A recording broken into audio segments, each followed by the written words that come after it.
Suwe ora jamu, jamu godhong telo. Suwe ora ketemu, ketemu pisan gawe gelo. Assalamualaikum teman-teman. Halo semuanya, apa kabar?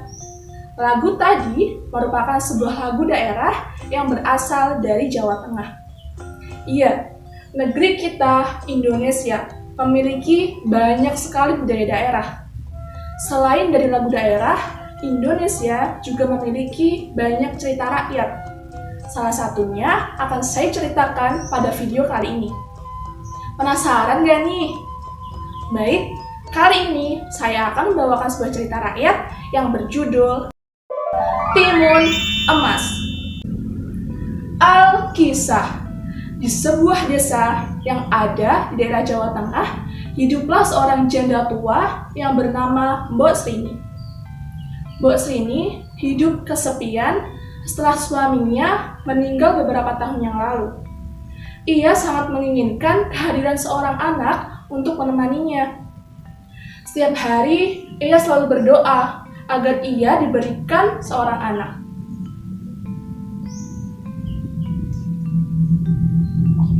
Ya Tuhan, berikan aku seorang anak, agar ada yang menemaniku dan merawatku di masa tua. Malam itu, Mbok Srini bermimpi. Ia bertemu dengan sesosok makhluk raksasa yang menyuruhnya untuk pergi ke hutan. Saat terbangun, Mbok Srini pun bergegas pergi ke hutan.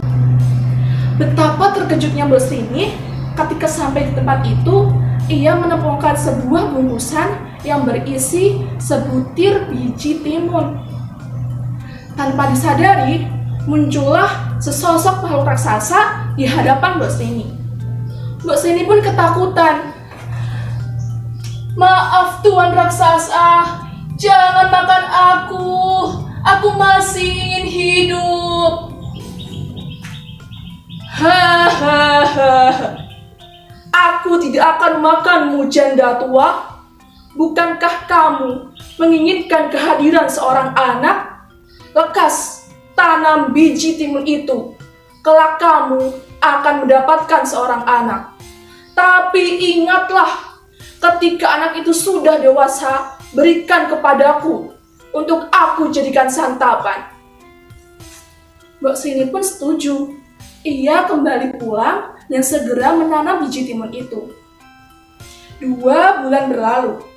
Timun itu tumbuh dengan sangat baik. Tapi teman-teman, timun itu berbeda dengan timun-timun lainnya.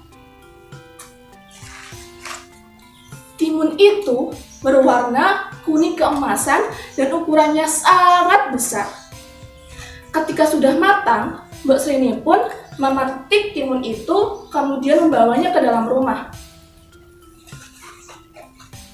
Ketika dibelah, Mbok Srini pun terkejut karena ada seorang anak perempuan yang cantik jelita. Ia pun menimang bayi itu.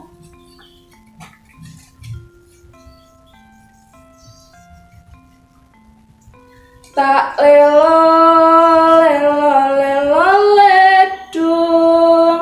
Cup menengok ojo pijer nangis. Tak ledung anakku sen ayu rupane. Timun emas dididik dan dirawat oleh Mbok Srini dengan sangat baik. Namun, waktu yang dijanjikannya pun tiba. Raksasa itu akan segera datang ke rumah Mbok Srini. Mendengar cerita itu, timun emas pun kaget. Ibu, aku tidak mau dibawa raksasa itu. Aku sayang ibu. Mbok Srini pun mencari cara agar timun emas bisa lolos dari santapan raksasa. Ia menyuruh timun emas untuk berpura-pura sakit. Dan benar saja, raksasa itu datang ke rumah Mbok Srini. Dan Mbok Srini pun berkata, Ampun, Tuan raksasa. Timun emas saat ini sedang sakit keras. Ketika kau memakannya sekarang, tentu dagingnya tidak akan enak. Tunggulah 3 hari lagi, dia akan kembali membaik. Raksasa itu percaya dan pergi meninggalkan rumah Mbok Srini. Mbok Srini pun mencari cara lain untuk bisa menyelamatkan timun emas dari santapan raksasa. Ia menemukan ide, yaitu dengan bertemu seorang petapa. Petapa itu bersedia membantu Mbok Srini. Dan ia memberikan 4 bungkusan kepada Mbok Srini. Mbok Srini pun bergegas pulang dan memberikan 4 bungkusan itu kepada timun emas. Bagaimana teman-teman kelanjutannya? Ternyata 3 hari lagi raksasa benar-benar datang ke rumah Mbok Srini. Raksasa itu sudah tidak sabar untuk segera menyantap timun emas. Karena timun emas sudah tumbuh menjadi seorang yang dewasa. Dan ketika raksasa itu hendak menangkap timun emas itu lari sangat cepat. Dan ketika sudah jauh, ia merasa kelelahan, tapi raksasa itu semakin dekat. Ia ingat bahwa ia diberikan sebuah bungkusan dari ibunya. Dia mengeluarkan bungkusan pertama yang berisi biji timun. Ketika biji timun itu ditebarkan, sontak saja wilayah itu berubah menjadi ladang timun yang sangat subur. Raksasa itu kesulitan dalam mengejar timun emas, tetapi ia berhasil lolos dari jeratan timun-timun itu. Raksasa itu kembali mengejar timun emas, dan timun emas pun lari sangat cepat. Dia mengeluarkan bungkusan kedua yang berisi jarum. Ketika jarum itu ditebarkan, sontak saja wilayah itu berubah menjadi ladang bambu yang tinggi-tinggi dan juga runcing. Raksasa itu sangat sulit untuk melampaui bambu-bambu itu. Tetapi karena raksasa itu kuat, ia berhasil lolos dari jeratan bambu-bambu itu. Kemudian timun emas kembali mengeluarkan bungkusan yang ketiga, yang berisi garam. Timun emas itu menebarkan garam ke hadapan raksasa. Langsung saja wilayah itu berubah menjadi lautan yang sangat luas dan juga dalam. Raksasa itu lagi dan juga lagi berhasil lolos karena dia bisa berenang melewati lautan itu. Dan timun emas sangat takut. Dia bingung. Dia hanya punya 1 bungkusan terakhir. Dia sangat panik. Dan akhirnya,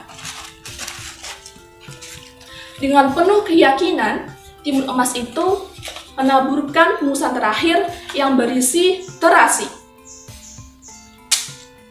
Sontak saja, dalam sekejap, wilayah itu berubah menjadi danau yang berisi lumpur mendidih yang sangat panas. Tunggu aku, timun emas, aku akan menangkapmu. Hah? Apa ini? Tolong! Tolong! Panas!